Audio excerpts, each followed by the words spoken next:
Inició la cumbre entre el presidente de Estados Unidos, Joe Biden, y su homólogo ruso, Vladimir Putin, en medio de profundos desacuerdos, pero con el objetivo de apaciguar la tensión. Algunos de los temas a tratar son seguridad informática, Ucrania, Belarus, el programa nuclear iraní y derechos humanos, además de Alexei Navalny. Tenemos reporte desde Ginebra. Siguen las detenciones de críticos al gobierno de Nicaragua. Anoche fue detenido el director del Banco General de Producción, Luis Alberto Rivas Anduray. Esto pese a que la OEA aprobó una resolución solicitando la liberación de los detenidos, que ya son al menos 12, cuando faltan 5 meses para las elecciones presidenciales. Y hoy es el último día de campaña presidencial en Irán, cuando faltan 2 días para las elecciones. El candidato más opcionado es Ebrahim Raisi, actual jefe del Poder Judicial, conocido por su línea conservadora y oriundo de la ciudad de Mashhad, uno de los primeros centros religiosos de la nación islámica.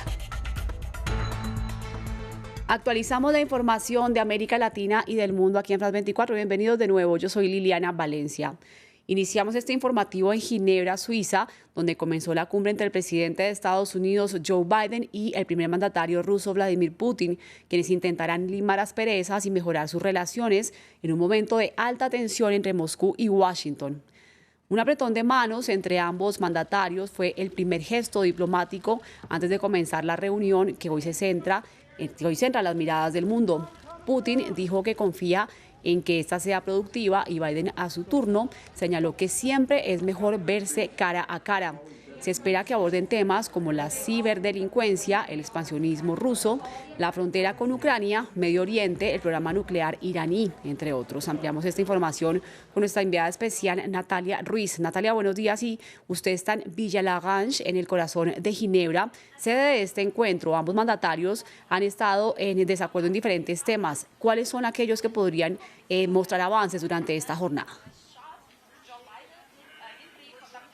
Sí, muy buenos días. Pues habrá que ver qué tan productiva, como decía Vladimir Putin, resultará esta reunión. Efectivamente hay muchos desacuerdos. La relación entre estos dos países viene maltrecha. Ustedes tal vez recuerdan al presidente estadounidense Joe Biden calificando a su homólogo ruso como matón. Y a partir de eso, pues hubo todavía más tensiones entre ambos países, con cada uno de estos, de tanto de Rusia como de Estados Unidos, llamando a consultas a sus dos embajadores.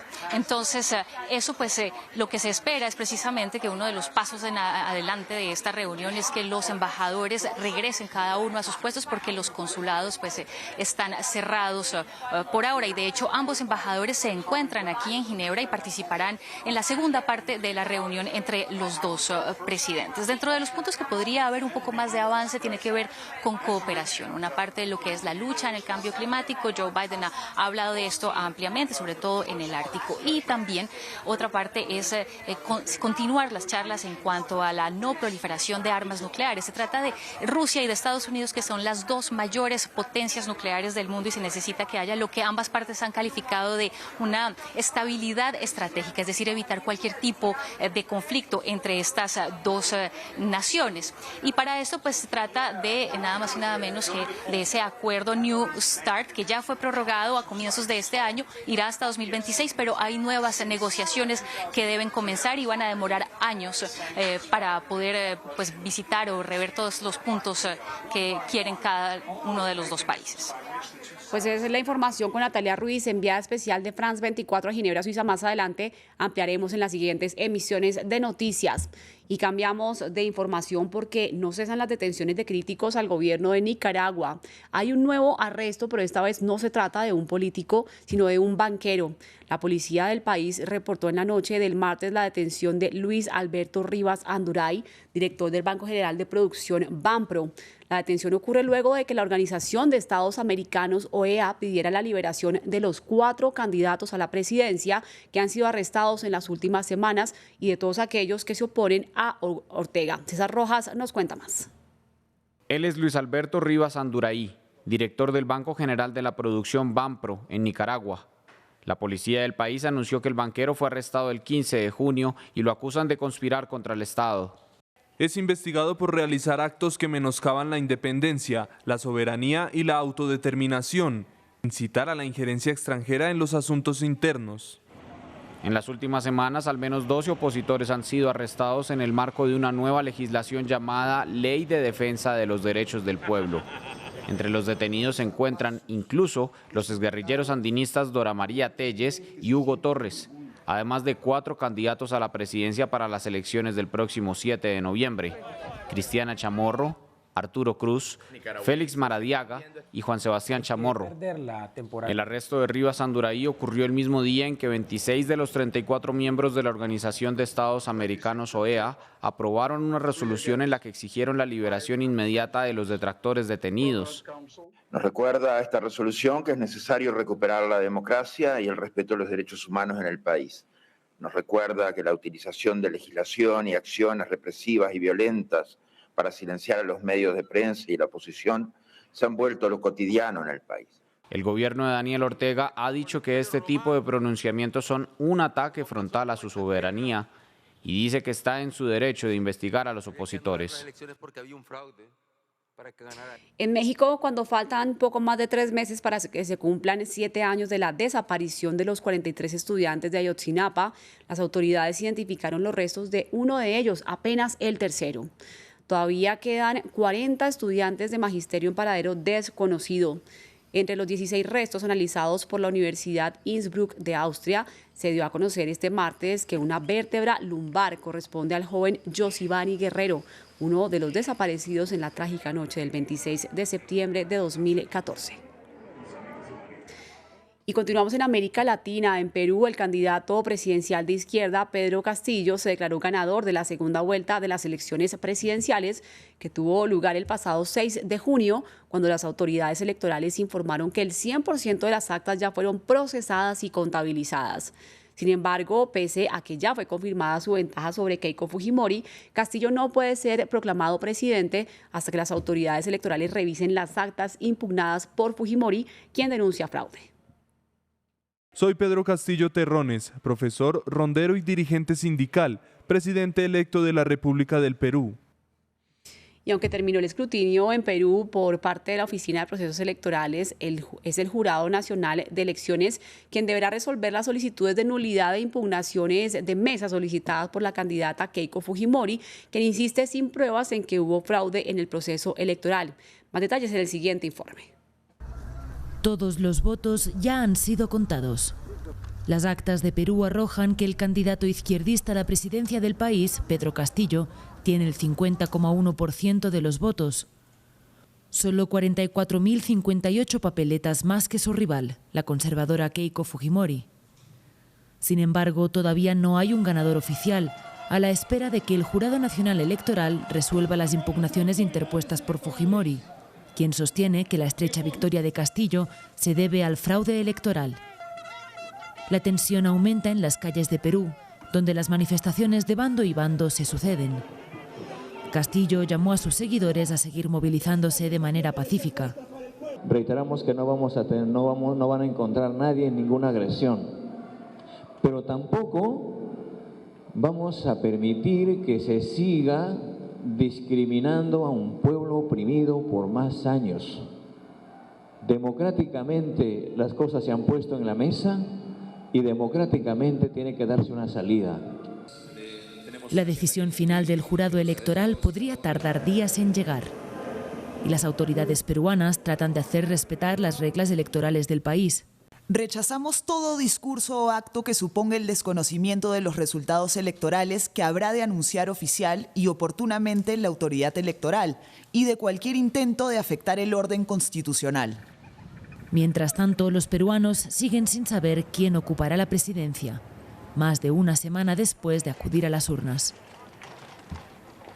La Unión Europea anunció su decisión de permitir nuevamente el ingreso de viajeros provenientes de Estados Unidos, incluso sin estar vacunados, y de otros 5 países en un paso más hacia la desescalada de las medidas contra el COVID-19. Con esto el bloque incluye a la Unión Americana en su lista de naciones seguras desde el punto de vista epidemiológico. Ahora los ciudadanos americanos pueden viajar a Europa por turismo y no solo por motivos de fuerza mayor. Los otros 5 países incluidos en la lista son Albania, Líbano, Macedonia del Norte, Serbia y Taiwán.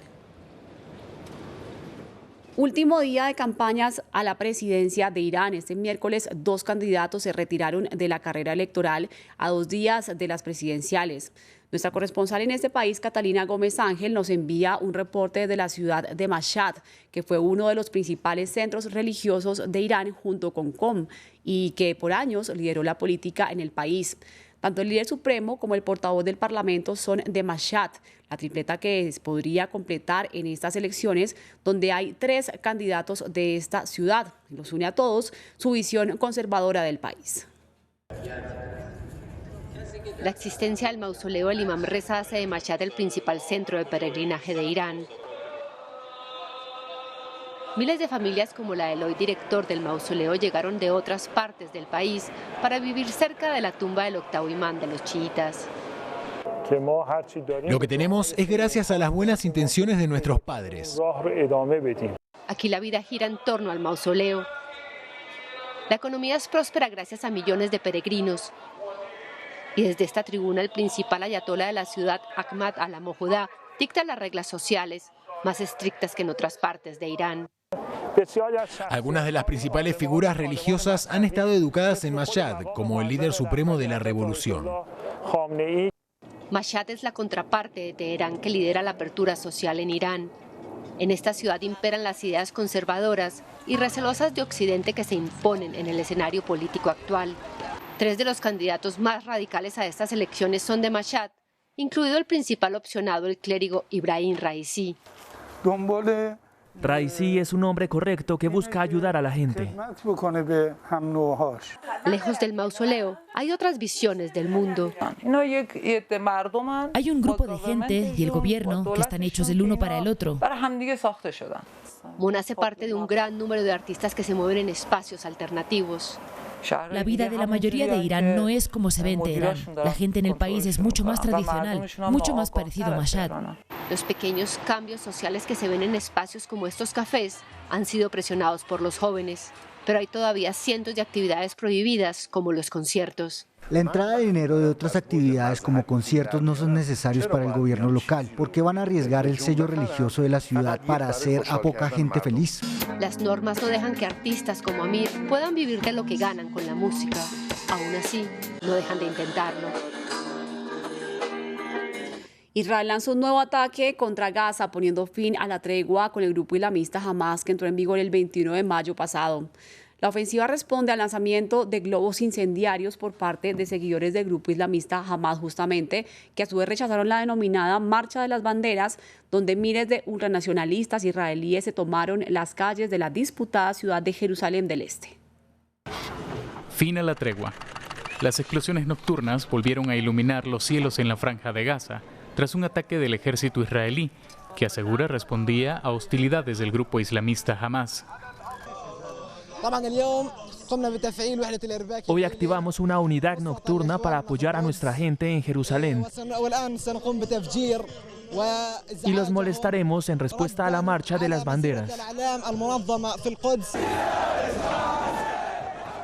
Horas antes del ataque aéreo, cientos de ultranacionalistas israelíes salieron a las calles de Jerusalén Este, despertando la ira de los palestinos. Vinimos aquí para decirle a Hamas que el Estado de Israel es el Señor de la tierra de Jerusalén. No sucumbiremos a sus dictados ni a sus amenazas. Los lanzamientos ponen a prueba la paz en la región, acordada tras 11 días de intercambios bélicos que dejaron 225 muertos en Gaza y 13 en Israel, con la mediación de Egipto y las presiones de varios gobiernos, entre ellos el de Joe Biden, así como la respuesta que dará el nuevo gobierno de Naftali Bennett. El conflicto se había reanudado el 10 de mayo, tras días de enfrentamientos entre manifestantes palestinos y la policía de Israel, cerca de la mezquita Al-Aqsa, un lugar sagrado para judíos y musulmanes. Hamas disparó cohetes hacia Jerusalén e Israel respondió. Según la ONU, unos 58.000 palestinos han huido de sus hogares desde entonces, refugiándose en escuelas de Naciones Unidas.